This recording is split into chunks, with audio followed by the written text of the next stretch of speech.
este espacio de Conversemos Sanamente. Mi nombre es Diana Herrera, soy psicóloga clínica y el día de hoy tenemos una súper invitada, la doctora Carolina Montero. Ella es psicóloga clínica con un área de especialidad en acompañamiento terapéutico con adolescentes y terapia de pareja.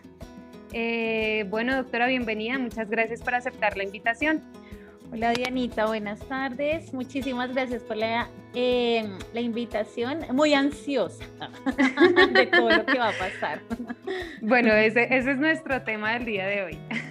Sí, señora. Hoy invitamos a la doctora Carolina para que ella, desde su experiencia, nos hable un poco sobre la ansiedad. Bueno, entonces vamos a dar inicio. Bienvenida nuevamente, doctora. Muchas gracias.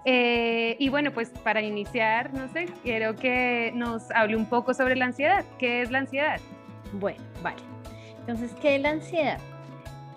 La ansiedad es una respuesta anticipatoria, ¿sí?, a un suceso o una experiencia que aún no hemos vivido. ¿Sí? Eso es como lo que más caracteriza la ansiedad. Empezamos con un pensamiento, está atada a un pensamiento constante y rumiante. Entonces, ¿qué pasa? Que empezamos a pensar en muchas cosas que aún no han sucedido. Entonces tenemos nuestro trabajo, no hay situaciones de riesgo que lleven a que yo vaya a terminar, me vayan a terminar mi contrato, pero yo ya estoy empezando a pensar que me voy a quedar sin trabajo. ¿Y qué voy a hacer si me quedo sin trabajo? ¿Y qué va a pasar con mis hijos? ¿Y qué va a pasar con mi vida? Y en 10 años yo no voy a tener nada y lo he perdido todo. Y como solo un pensamiento, una idea empieza a volverse rumiante. Yo les explico en consulta que es como cuando las vaquitas están comiendo. Ellos muerden el pasto y todo el tiempo están más. Ese es el pensamiento rumiante. Nos quedamos con ese pensamiento día, noche, no nos deja dormir. Ese es como lo que más, es como la respuesta de la ansiedad, ¿sí? Uno de los síntomas. ¿Tú cómo lo ves, Bueno, a Dani? veces, bueno, pues con respecto a la ansiedad, muchas personas suelen tomarla como algo negativo, ¿no?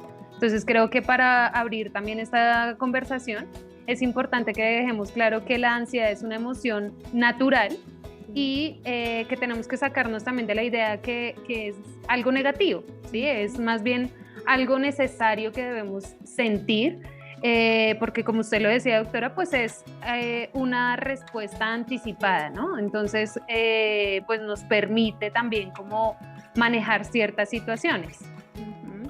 Sí. Bueno, también pues sobre la ansiedad, también muchas personas suelen confundirla con el estrés, ¿no? Entonces a veces nos preguntan en consulta si la ansiedad es lo mismo que el estrés, o nos dan características del estrés, pero los pacientes asumen que es ansiedad o viceversa. Entonces, pues también como para dejar claro, la ansiedad, como lo decíamos anteriormente, pues es una emoción que anticipada. Y el estrés generalmente se genera más como con dolores físicos. Entonces es como una sobrecarga de algo que le empieza a generar a uno ese dolor de cabeza, los nudos en los hombros, las ganas de vomitar. Todo eso puede proporcionarlo es el estrés, ¿sí? Y a veces lo confundimos con la ansiedad. Entonces tienen ciertas similitudes en algunas cosas, pero son diferentes. Sí. Es que de hecho después de que está como que estamos estresados, después del estrés, de hecho hay estrés crónico y hay dos tipos de estrés, ¿no?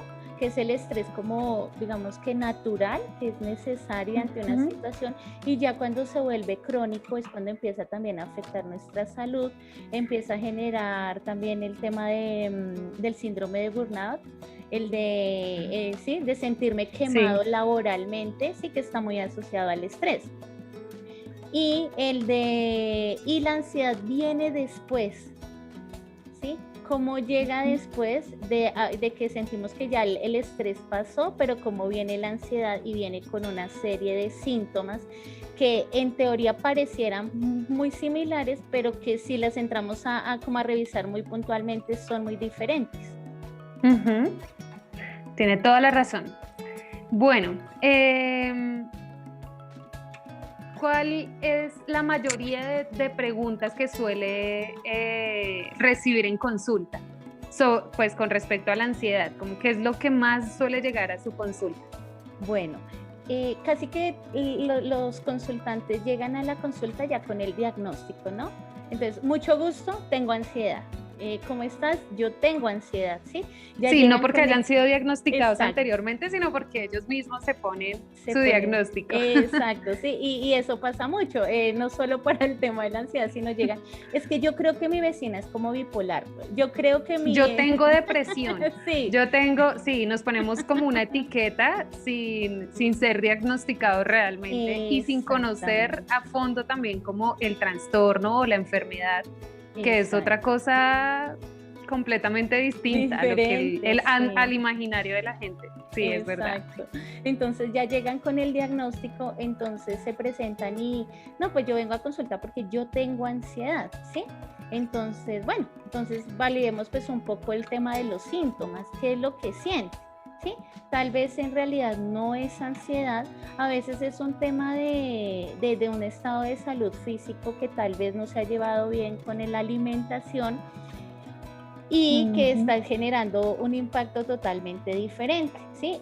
Cuando llegan a consulta, a veces sí llegan con aparte del diagnóstico, llegan con el tema de, es que lo que siento es horrible, me siento muy mal, esta cosa tan fea, yo no sé, esta vaina, este miedo tan absurdo, ¿sí? Siempre es como lo que tú decías en algún momento, ¿no?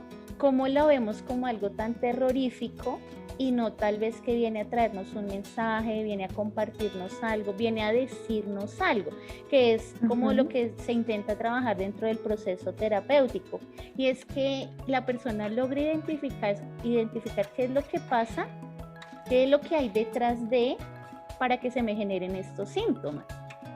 ¿Sí? Entonces, en algún momento hemos visto mucho en consulta, y es que a veces las personas están en una zona de confort y cuando salimos a esa zona desconocida, pues nos va a dar miedo, y el miedo es natural, el miedo al cambio, el miedo nuevamente a ese proceso de adaptación que tenemos que hacer a eso nuevo, a lo desconocido, pues va a generar miedo, no necesariamente es ansiedad, puede ser miedo, ¿sí?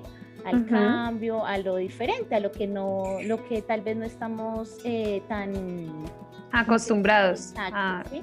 Entonces llegan así como con ese tema de muchos cambios. Entonces a veces yo les digo como, bueno, pero ¿qué viene a traerte de mensaje la ansiedad? Porque tal vez la ansiedad viene a decirte que estás saturado de muchas cosas, que tal vez has tomado deberías de tomar ciertas decisiones, pero las has postergado por estar en una zona de confort. Sí, entonces, ¿qué viene a decirle o a traer de mensaje la ansiedad? No viene a dañarte la vida, no, nunca. La ansiedad no viene para dañarle la vida a nadie, no viene para angustiar a nadie, no viene para afectar a nadie, pero también es la interpretación que se le da. Muy cierto.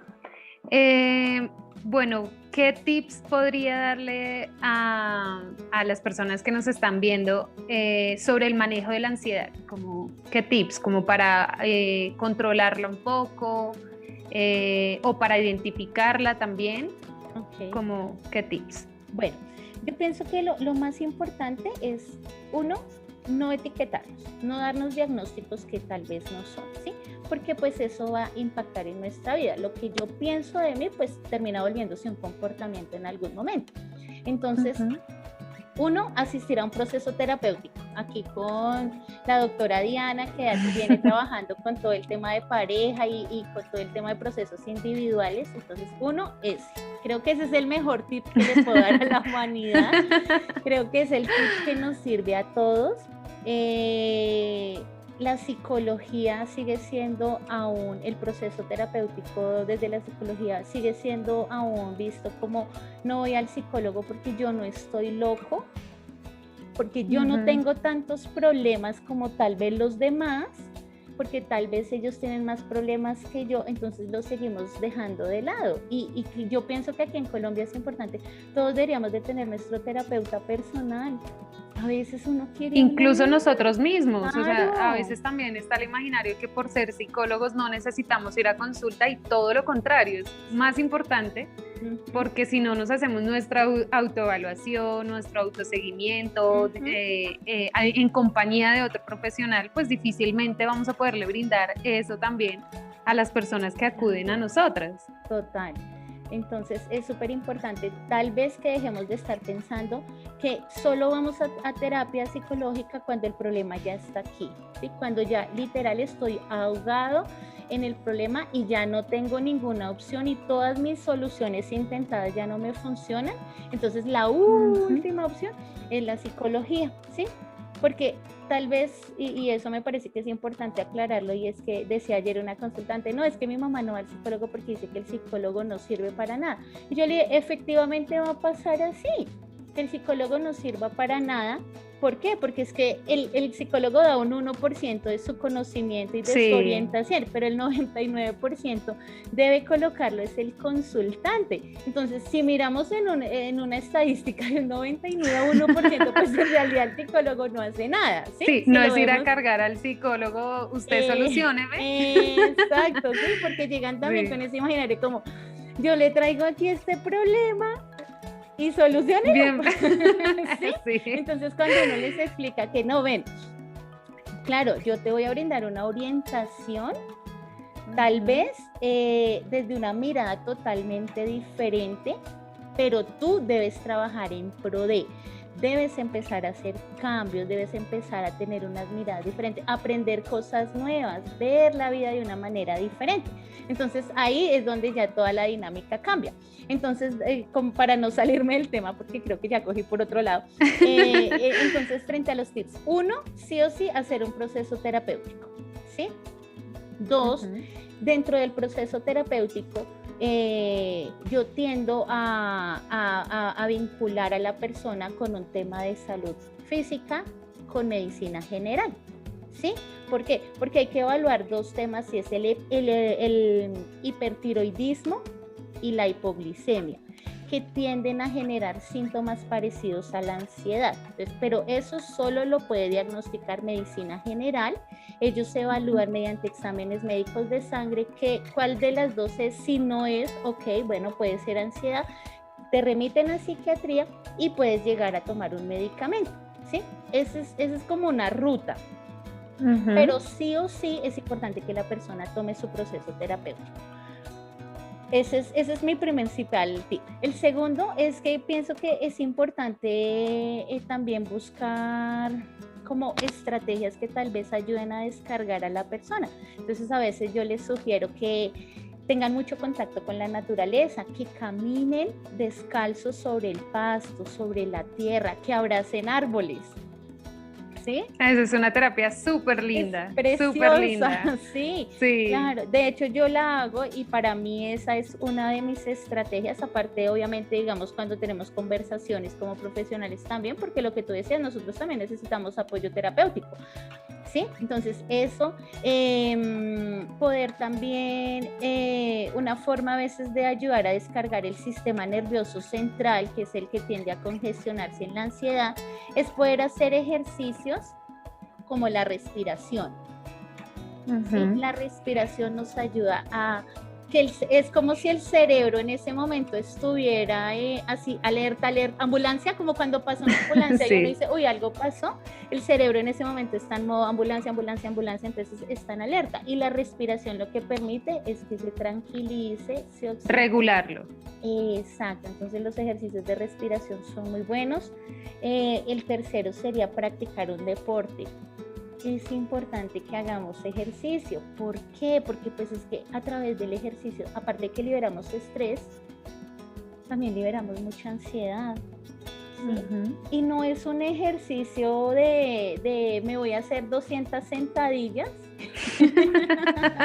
todos los días que no va a pasar, porque en realidad nos estamos poniendo tal vez una meta muy grande y eso va a ayudar a mi ansiedad, porque voy a empezar a pensar, sí, claro, es que yo me pongo un objetivo y no lo cumplo, no hago nada. ¿Sí? Entonces no es empezar desde lo grande, sino al contrario, empezar desde lo pequeño. Ahí es donde empezamos también a trabajar en el hábito. ¿sí? Entonces, hacer ejercicios que nos ayuden. No necesariamente tiene que ser salir a trotar. No, no, no. Debemos adecuar cuál es el ejercicio que nos beneficia, ¿sí? Probablemente el mismo ejercicio no nos funciona a todos. Yo, si soy sincera, si voy a alzar pesas, pues no, ni lo siento afín a mí, ni me sentiría como que me vaya a ayudar en algo. Le va a generar es más estrés. Exacto, sí, porque no lo voy a poder lograr. Entonces, tal vez bailar para mí ha sido definitivamente de las mejores estrategias que se pueden usar, ¿sí? De hecho, yo a veces en consulta, cuando tengo procesos terapéuticos de parejas, a veces los he puesto a bailar, que bailen en pareja, ¿sí? Se ríen, se descongestionan, y cómo sale a relucir otras cosas totalmente diferentes. Nos salimos del foco de atención en el problema y empezamos a tener una mirada totalmente diferente. También a veces los tips de tomar un vaso de agua fría o con hielo, que ayuda también a descargar el sistema nervioso central. Son pequeños tips que nos pueden ayudar. Y uno también muy importante es no resistirnos a la ansiedad. A vivir la ansiedad. Sí, no la quiero, eso no es mío. No, porque es que es nuestro mismo cuerpo quien la produce. Todas esas palpitaciones o esa sudoración, o tal vez esa dificultad para respirar, o esa presión que siento en el pecho. La dificultad para dormir. Exacto, ¿sí? Entre más la evitemos o nos resistamos, pues va a venir con más fuerza, porque haz de cuenta que tú vienes y me hablas, ¿no? Carolina, es que vamos a hacer tal cosa, y yo, no, pero Carolina, entonces cuando ya me jala el pelo, ya, ay, ¿verdad? Me quiere dar un mensaje, entonces ahí sí le pongo atención, ¿no? Solo hasta cuando ya genera toda una serie de cosas, ahí sí le prestamos atención, porque tendemos a evitar, ay, una cola de gato. Vino a saludarnos. Sí, o sea, lo peor que le puede pasar a la ansiedad o una persona que tiene ansiedad, mejor, es la evitación, ¿no? Evitar la ansiedad y no vivirla y entenderla y aceptarla, pues para poder tener como un mejor manejo de la misma, ¿no? Eso es como lo peor que le puede pasar a alguien. Y mira que, con ansiedad. Sí, y mira que también yo siempre digo del mensaje, ¿no? Que viene a traer el mensaje, no giramos en torno a la ansiedad, no vamos a girar en torno a la ansiedad, vamos a mirar es que hay detrás, qué viene a decir, qué cambios viene a traer, qué decisiones es que debo empezar a tomar. Sí, la piedrita en el zapato, hace cuánto la traigo y la he acomodado de tal manera que no me chuse el dedito, y tal vez es que esa molestia que traigo hace mucho tiempo es la que debo empezar a mirarla, a preocuparme, a darle la importancia. ¿Sí? Entonces, el mensaje que trae la ansiedad a veces es que no tenemos una buena autoestima. ¿Sí? O sea, también esa importancia de que un consultante identifique esos factores que están generando la ansiedad, ¿no? Total. Eso es lo que se busca en un acompañamiento terapéutico, que el consultante realmente logre identificar esos factores que le están generando dicha ansiedad. Claro, y no que te lo digan, nunca será lo mismo que yo a ti te diga, Diana, esta pared que está detrás tuyo está pintada de blanco, a que tú misma digas, ok, esta pared está pintada de blanco. Eso tiene una connotación totalmente diferente, ¿sí? Por eso pasa mucho cuando llegan a consulta, pero es que eso mismo se lo ha dicho toda la familia, ¿sí? Toda la familia tal vez le ha dicho lo mismo, pero solo cuando hace un proceso de intervención, cuando se le da un contexto diferente, es que la persona, ok, y allá hizo un clic, generó un eco o generó una movilización. Ok, es esto, ¿sí? Entonces tal vez tenemos unos temas de autoestima, queremos solucionarle la vida a todo el mundo y no damos la mirada a quien debe ser, que es a nosotros mismos. Entonces la ansiedad viene a traer muchos mensajes en realidad, y son mensajes muy importantes que hay que escucharlos. Bueno, otra de las cosas que suele surgir mucho en consulta es si la ansiedad es hereditaria o no. ¿Qué opina, doctora? Sí, yo pienso que sí hay un factor hereditario que tiende a pasar como, pues, no sé, como papá calvo tiene hijo calvo. A veces pasa. A Sí, veces pasa, sí, a pero veces no quiere pasa. decir que necesariamente Exacto, tenga que ser calvo. exacto, sí, señora, exacto. Entonces, no necesariamente tiene que ser heredado. Cabe la probabilidad, pero no necesariamente. También tiene que ver mucho como en el contexto con el que se dio el desarrollo de esa persona, ¿sí? Cuando nosotros tenemos niños y somos papás súper exigentes, que no le permitimos a nuestros hijos que tengan autonomía, que los sobreprotegemos, hay una tendencia muy alta de que vayan a ser niños ansiosos, porque siempre están buscando la aprobación de la mamá, la aprobación del papá. ¿Será que lo estoy haciendo bien? ¿Sí? Porque no le estamos dando la herramienta de que no puede ser un pensamiento mágico de que la mamita o el papito siempre lo solucionen todo, ¿sí? Y a veces crecemos siendo adultos con pensamiento mágico, de que solo mi mamá lo puedo solucionar, solo mi papá lo puede solucionar, mi pareja lo puede solucionar, pero yo no puedo, ¿sí? Entonces, como la crianza, las pautas de crianza, cómo se han visto influenciadas en adultos ansiosos. Hijos. No, y qué bueno que toma como referente a los niños, porque a veces también las personas tienen la sensación que como son niños, los niños no pueden sufrir de ansiedad. Ellos están a otro lado de la ansiedad y no es cierto. Los niños, de hecho, hoy en día con toda esta problemática que se está presentando en el mundo, se está evidenciando un nivel más alto de ansiedad en los niños precisamente. Claro, es que de hecho los niños han sido los más afectados con este tema de la virtualidad, ¿sí? Sí. No es lo mismo para un niño, si para uno de adulto es cansón a veces, yo a veces hago muchas consultas virtuales y llega un momento en que digo, ay no, quiero salir corriendo y estoy cansada, ¿sí? Porque me pica la cola en la silla. ¿Cómo esperamos? Sí, esto cansa. ¿Cómo esperamos que el niño no? ¿Sí? ¿Cómo esperamos que el niño que el niño se esté no sé cuánto tiempo? Porque pues digamos que dependiendo de la edad, pues las horas de clase están siendo diferentes. Esto está desarrollando un tema de ansiedad en los niños. De hecho, te quería comentar el tema de la ansiedad por separación. ¿Sí? La ansiedad por separación se da mucho en los primeros, digamos que en los primeros días de cuando debemos llevar los niños al jardín, ¿sí? Ahí se da la ansiedad por separación, porque el niño está sintiendo que su fuente de apego, que es mamá o papá o los dos, pues no va a estar, y entonces eso genera ansiedad, ¿sí? Y ahí a partir de ese momento hay un pensamiento muy como de, se fue, ya no vuelve. No me acuerdo la palabra en este momento, pero es, mi mamá se fue, ya nunca me la voy a volver a ver, ¿sí? Porque todavía no se ha hecho toda una construcción de que, ok, nos despedimos, pero en la tarde nos vemos, ¿sí? Entonces los niños van a sufrir ansiedad por separación. También la virtualidad pues genera ansiedad, por eso necesitamos el juego es súper importante en los niños, ¿sí? Porque los niños a través del juego queman mucha ansiedad y sus procesos de aprendizaje se dan muy bien a través del juego, ¿sí? Entonces si están todo el día obviamente sentados frente al computador donde no tenemos otra opción de movernos, pues eso va a generar ansiedad, no tenemos la opción de compartir. Yo recuerdo cuando estábamos allá en el colegio, como cuando salían al recreo, todos como corrían y cómo entraban así sudando y cansados, ¿sí? Y ya con otra disposición además también para sus clases, ¿no? Exacto, entonces claro, los niños pueden presentar ansiedad. ¿Qué es lo importante? Identificar dentro de un proceso cuando es con niños o adolescentes, y es que el niño o el adolescente no es el problema, ¿sí?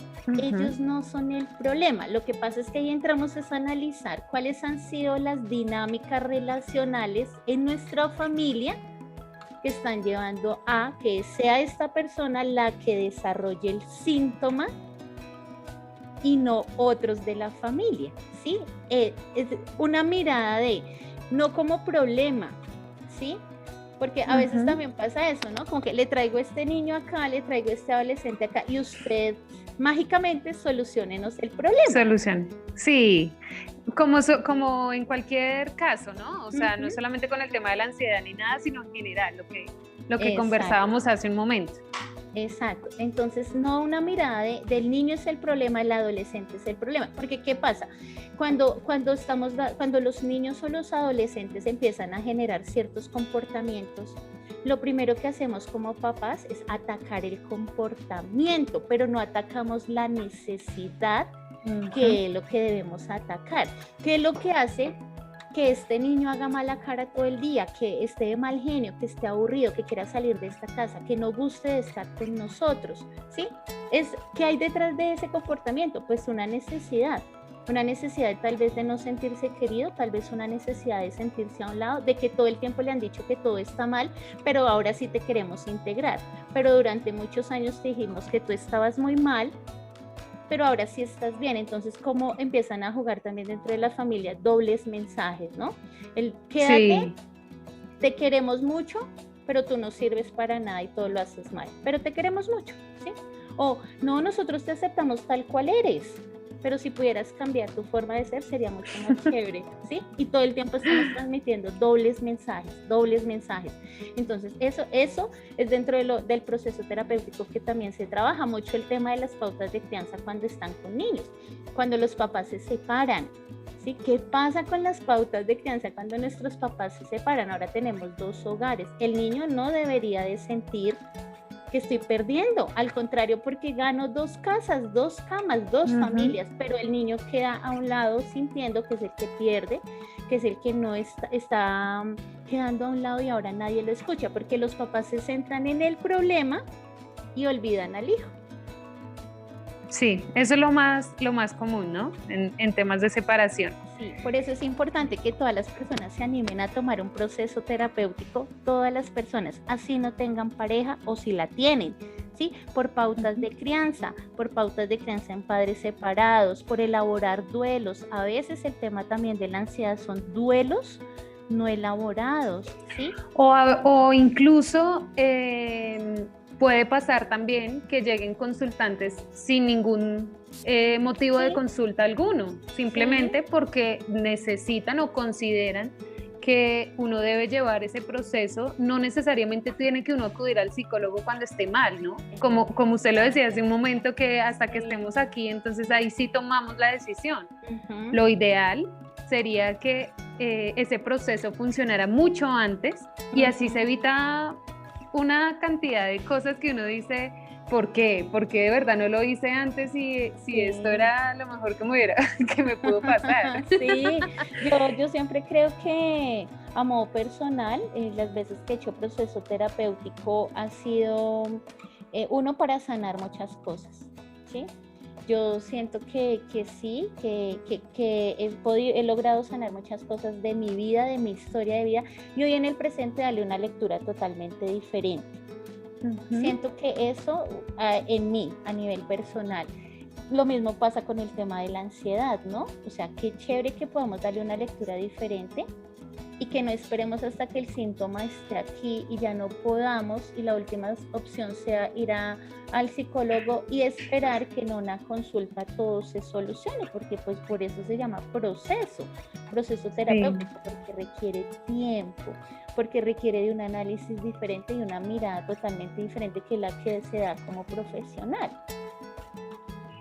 Es verdad. Bueno, doctora, entonces, como para ir cerrando, como un poquito la idea, ¿cuánto tiempo considera que debe durar un proceso o un acompañamiento de un paciente que consulta por ansiedad? Por ansiedad, bueno, yo pienso que no hay una como te digo, como que no hay una exactitud para decirte 10 sesiones y con 10 sesiones ya todo quedó solucionado. Va a quedar curado. Sí, ya lo sanamos totalmente. No, dijo la vez pasada un consultante, ay no, yo vine para que usted me sane. Y yo, bueno, ok, yo no puedo sanar a nadie hasta el día de hoy, no he sanado a nadie, ni siquiera aún mis propios procesos los he sanado, porque también he tenido que hacer un proceso terapéutico, pero es como yo trabajo con mi psicólogo y cómo vemos una mirada diferente. Digamos que dentro de la mirada sistémica, hablamos de terapia sistémica breve, que son aproximadamente 10 sesiones, ¿sí? 10 sesiones, pero hay que tener en cuenta es que cada caso es diferente, cada ser humano es diferente, todos hacemos de una forma diferente, entonces no se puede garantizar, ¿sí? Además que depende, además de esos factores, depende también de la disposición del consultante, ¿no? Y de esa aceptación, además, como de querer trabajar realmente en el proceso. Exacto. Y también de los rasgos de personalidad, porque pues no será igual uno con un rasgo de personalidad, no sé, narcisista, pues muy probablemente no va a creer nada de lo que le digan y todo lo que le diga va a ser, no, esto no es. Entonces, claro, eso va a llevar más tiempo. De hecho, 10 sesiones en realidad es muy poquito, ¿sí? En 10 sesiones tú hasta ahora estás conociendo a tu consultante. En 10 sesiones hasta ahora el consultante está empezando a conocer algunas cosas de su vida, ¿sí? Entonces, algunos factores.